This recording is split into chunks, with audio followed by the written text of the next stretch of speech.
Ladies, we are here tonight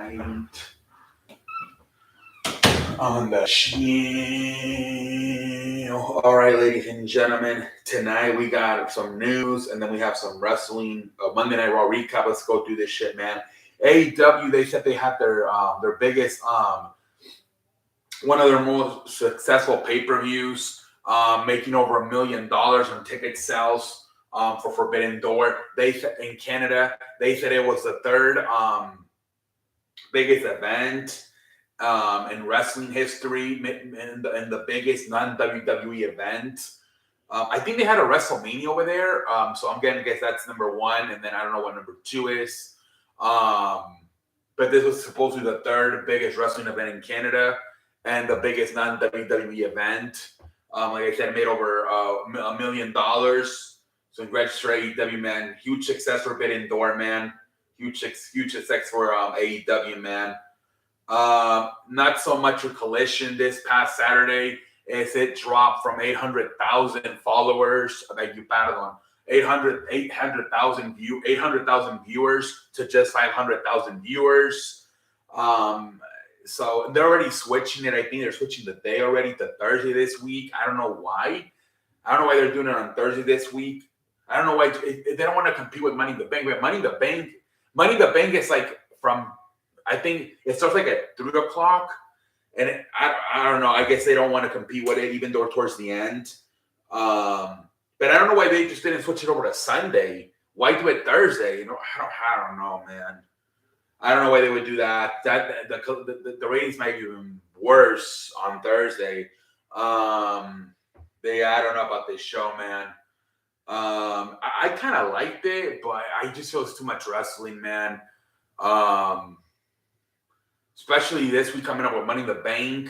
We got Raw Monday, NXT tonight, Dynamite on Wednesday, and then we have SmackDown on Friday, Money in the Bank, and then Collision. Man, it's just, I don't know, man. I like the show. I just think it's too much wrestling, if you ask me, especially on pay-per-view weekends, like these last 2 weekends, last week with Forbidden Door and this week with Money in the Bank.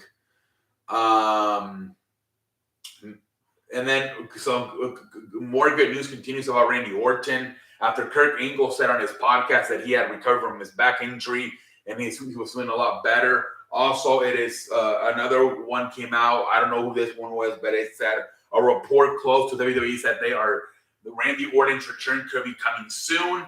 Supposedly, there's been talk about a feud with him and Matt Riddle.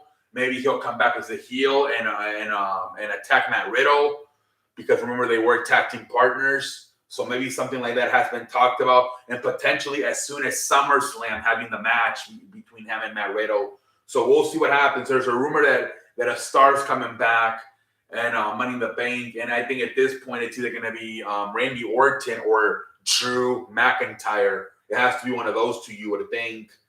And then Vince McMahon, he's been changing a lot of stuff on the script in the final moment, and that is set to continue and possibly even start happening more to a point where many people believe he might start showing up in the arenas, especially once the deal with the new ownership comes through with Evander, and they officially merged the WWE and the UFC into one company.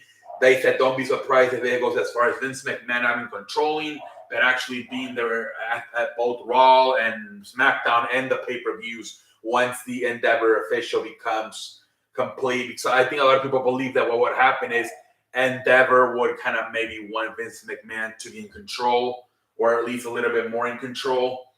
So who knows, man? Who knows what's going to happen? But if Vince McMahon gets more control, at one point there's Triple H, what the fuck am I doing here? Especially as the chief content creator. So maybe, I don't know, he goes to NXT with Shawn Michaels, or maybe he just steps away. I don't know. But said to be Triple H is not happy, and he's frustrated with Vince McMahon making these final changes. So supposedly they were trying to figure out a way to stop him, but how are you going to stop him? He's the chairman. The only way you can get it to stop is if you talk to the Evander people and hey, Triple H is supposed to be the chief content officer. But I don't see Evan. There seems to be on Vince McMahon's team. I think if they have to choose, I would think because of all the experience Vince McMahon has. I mean, you're talking about what 40, 50 years as a booker, where Triple H only has about maybe 10 years as a booker. And it's been, Triple H has really never had his own company, right? It's always been running NXT. Obviously owned by, being supported by Vince McMahon. And same thing these last year or so, supposedly running the main roster. But he's experience-wise, they're going to go with Vince McMahon over Triple H if they have to pick one. But we'll see what happens. Final Judgment Day, they said WWE is very happy with Judgment Day. They said they're very happy with Rhea Ripley and how she's done in a manager / wrestling. So I think they kind of view her as Dominic's manager also, even though that's crazy, even though she's the freaking women's world heavyweight champion. That's crazy to me. But they said, yeah, they like what they've seen from her, both her work on the microphone and in the ring. And so, yeah. And then they said they're happy with also Damian Priest. They're very happy with the match he had with Bad Bunny in Puerto Rico and a few other matches he's had with Seth Rollins, Cody Rhodes last night. And then Finn Balor, same thing. They like that everything they asked of Finn Balor he's been able to do. And same thing with Dominic. They said Dominic probably has grown the most as a character over these last few months. They said the plan was for him to have a light schedule at start, but the schedule is getting a lot more busier for Dominic with having to not only make more appearance on like weekend shows, but also having to do more media work since he's gotten a lot more popular with his new character. So they praised Dominic for like adjusting on the fly and like getting better so fast and to the point where his schedule is getting so much busier, not only in the ring, but also out the ring with media. And I think that's about it for the news, ladies and gentlemen. I think that is about it with the news. All right, let's do Monday Night Raw recap.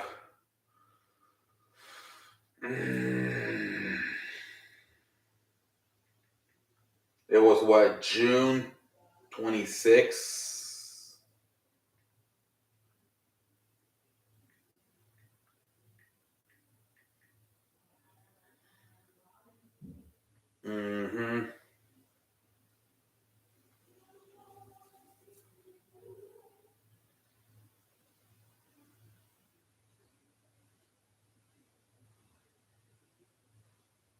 All right, ladies and gentlemen, let's go.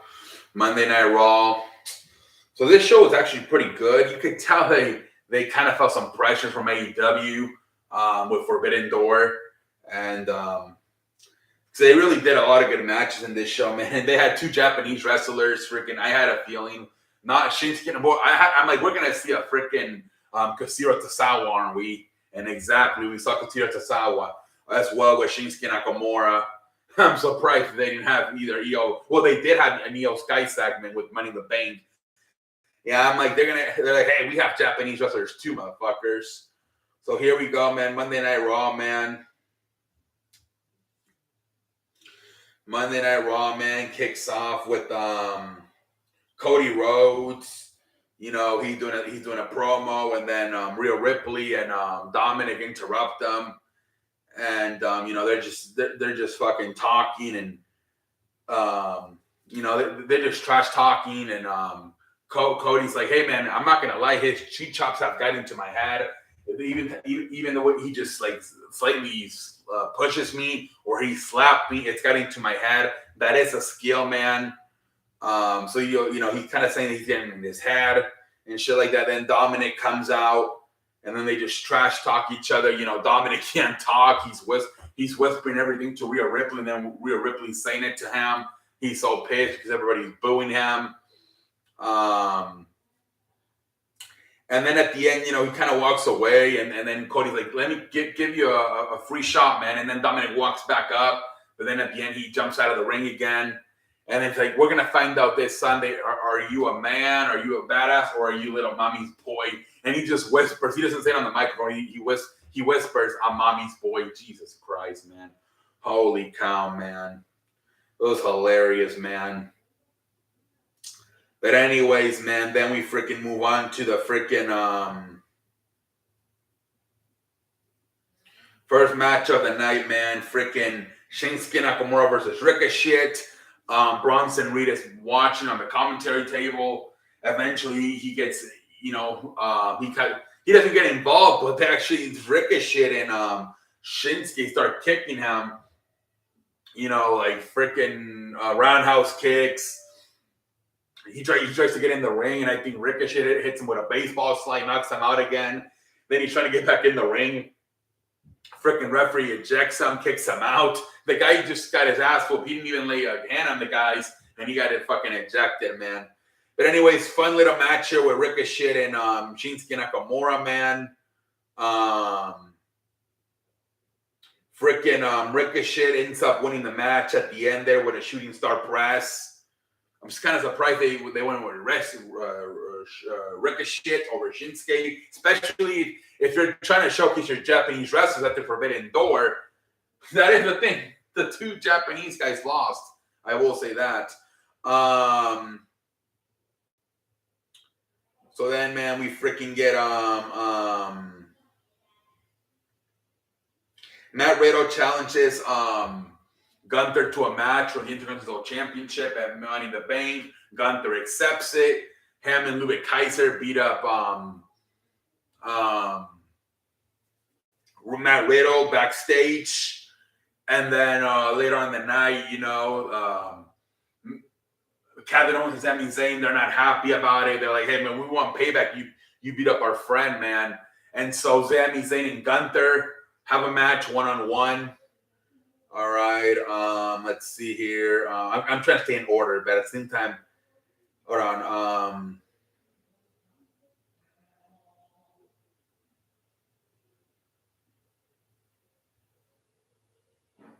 Let's see here.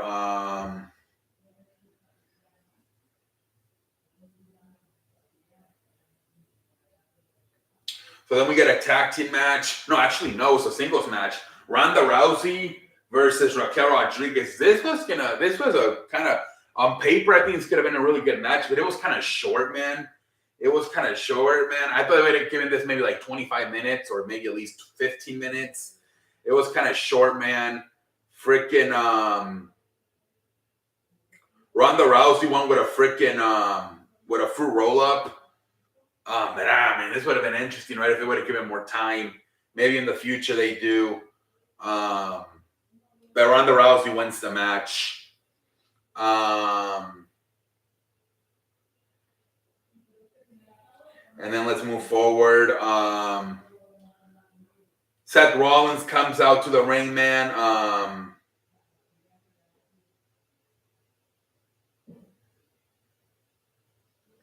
He does a promo talking about Finn Balor and how, the 7 year shit and all that stuff. And then Carmelo Hayes is there, and he praises Carmelo Hayes and good luck to your match at versus Baron Corbin next week. And then once again, Finn Balor comes in and attacks him with a chair. Rollins fights back, but because of the rib injury, eventually Finn Balor gets the upper hand again, running him into both the announce table and the steel steps. And then he's about to grab a chair again, and then Carmelo Hayes, who's like watching as a fan, grabs the chair, and that allows Rollins to recover. And then Rollins starts hitting him, and then Rollins tries to get the chair. Finn Balor runs away. So then they make a match between Finn Balor and Carmelo Hayes, because obviously I guess Finn Balor's pissed off that Carmelo Hayes got involved. So yeah, pretty much that.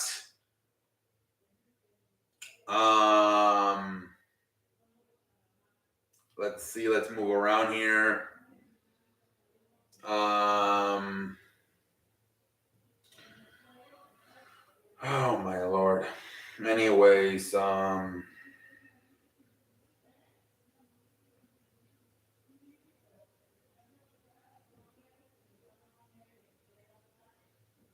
then we have Tommaso Ciampa versus The Miz, but the match never happens. As Tommaso Ciampa's coming out to the ring, the Miz attacks him. He's beating him all over the place. He's driving him into the steel steps, the security barricade. Eventually hits the scraw finale on the freaking floor. And so it's a no contest. The Miz just beats the shit out of Tommaso Ciampa. Tommaso Ciampa can't compete. Man,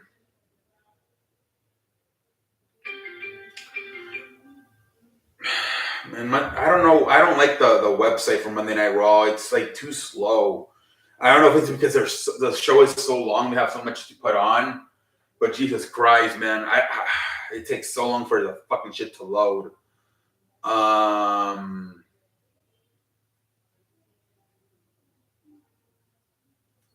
right, ladies and gentlemen, let's continue to move along. Then we get freaking Katsuyori Tozawa versus Dominic. Obviously, kind of a squash match. They allow Akira Tozawa to get some offense, but at the end, freaking Dominic beats him with a frog splash.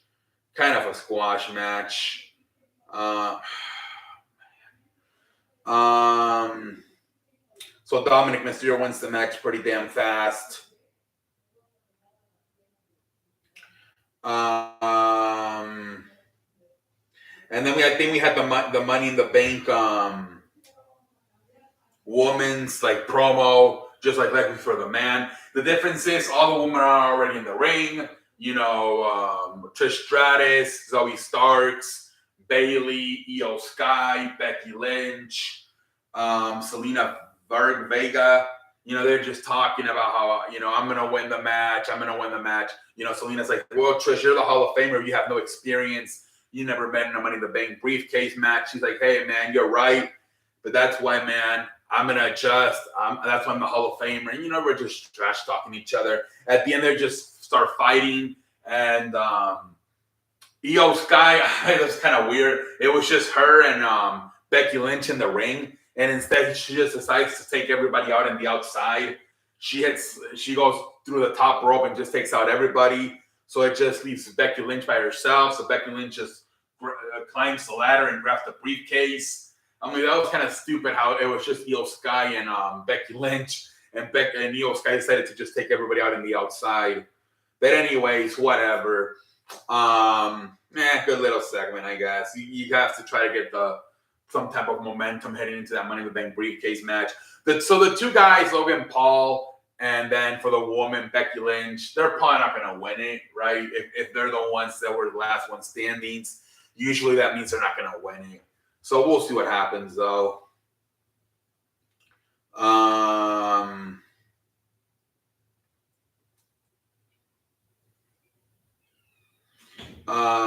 Let's see here.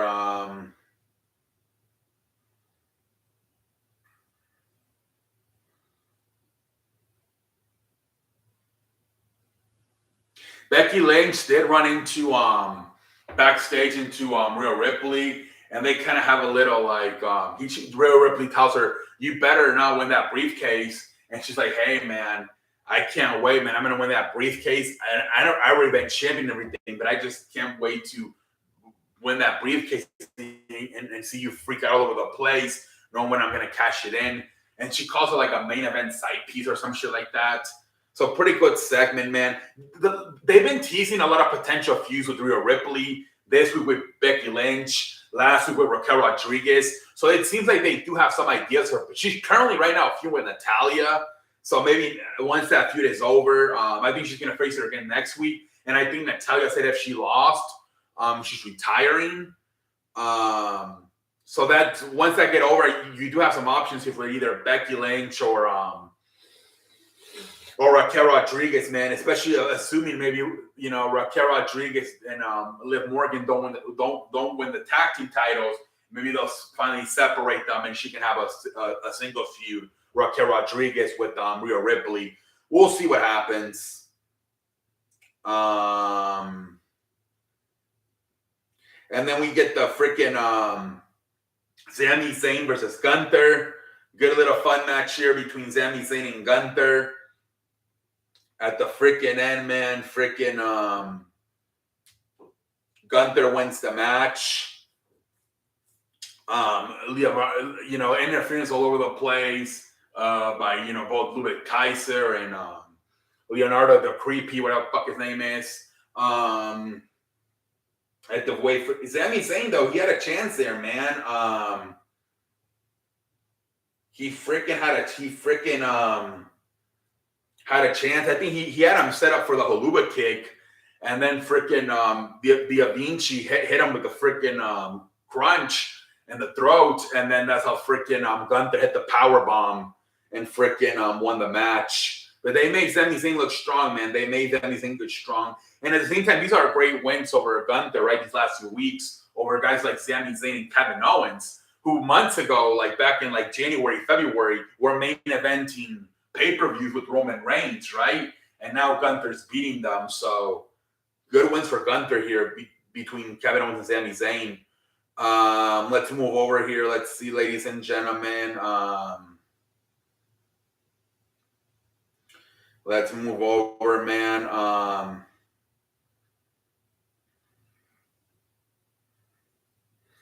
And then we freaking get Finn Balor versus Carmelo Hayes. Good little match. They let Carmelo Hayes show some of his offense. Very like kind of Rey Mysterio, like the way he has a lot of offense with the ropes. Like a lot of it's like this guy. It's like a lucha libre style. The way he uses the ropes. Pretty impressed. Pretty athletic guy here in Carmelo Hayes. It was the first time I ever saw him wrestle. But yeah, super athletic. Especially with the ropes, comes up with a lot of moves coming off the ropes. So good stuff. At the end, freaking Finn Balor wins. He hits the coup de drop, and he wins the match. So Finn Balor, wins the match. More momentum, I guess, for Finn Balor going into Money in the Bank. And then we get the main event.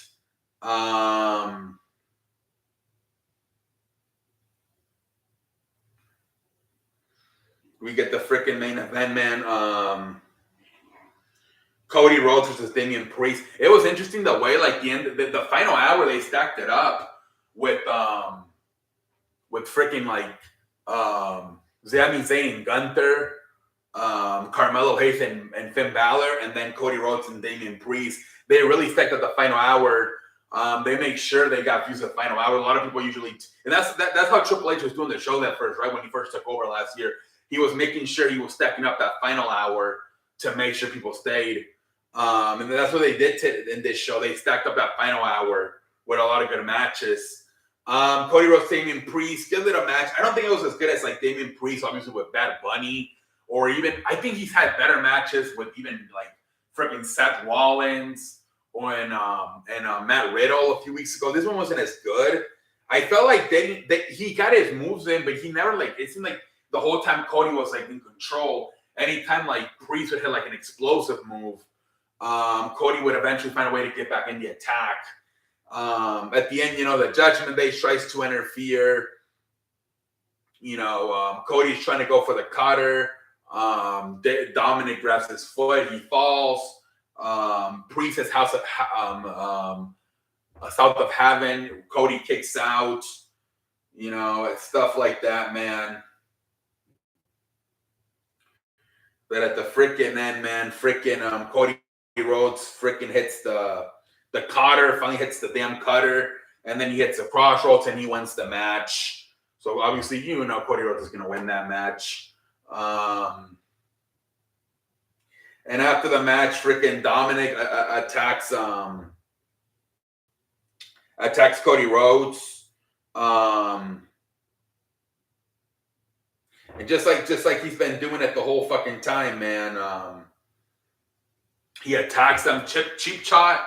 I'm like, I was like, man, just attack him, just fully attack him. Have Damian Priest, join you and just beat the hell out of him. I think that would have been more these like little like punches and like pushes or like slaps. I'm like, man, just have him fully attack him. Kind of like Finn Balor's been attacking Seth Rollins. I don't know, but whatever. So again, I guess he just hits him from behind, and then he just runs away again. And that's pretty much the end of the show. Just a little stare down there at the end with Rhea Ripley and Dominic with Cody Rhodes. Whatever. But yeah, this show, man, you could tell they, like I said, they feature the Japanese guy, Shinsuke Nakamura, Kazuya Tosawa, Io Dakota on that Money in the Bank segment. And they really stacked up the show in the final hour, like I said, with freaking Sami Zayn and Gunther, Finn Balor and Carmelo Hayes, and Cody Rhodes and Damian Priest. This was a good show, I guess. It was good. I think only 2 segments, right? The beginning with Cody and Dominic and Rhea. And then the Money in the Bank, segment with the woman. Everything else was just matches, I believe. So a good little show here. Something that a lot of people were saying is that the pay-per-views, I beg your pardon, the shows before pay-per-views used to be really good. They used to really try to deliver to get you excited for the pay-per-views. And now it seems like they just treat it like another show. It used to be like the final Raw before the pay-per-view or the final SmackDown before the pay-per-view. They would go all out, make sure that was the best Raw or best SmackDown of like the month leading up to the pay-per-view. And now they just seem to treat it like another show. And they're like, we've done a good job these last 3, 4, 5 weeks, building up. We don't need to do something too dramatic to get you guys to watch the pay-per-view. I don't know, but yeah, it used to be like you can't miss the final Raw or the final SmackDown before the pay-per-view. Now it's like, let's see on SmackDown. Maybe they'll do something more to get us more excited with the whole Roman Reigns stuff. But yeah, this is like I said at the end, just like instead of just having Dominic just like cheap chop him from behind, have him just fully attack him. Have him maybe Damian Priest get back up and start attacking him. Have him laying there. Maybe put him through a table. Make Dominic get more heat. Maybe obviously we know he's going to compete, but maybe on SmackDown you can say we don't know if Cody's going to be able to make it. He got beat up 5 nights before the show, or he's not going to be 100%. Instead, just a little cheap shot, and then Dominic just runs away. It's like, man. Anyways, but until next time, holla. See y'all.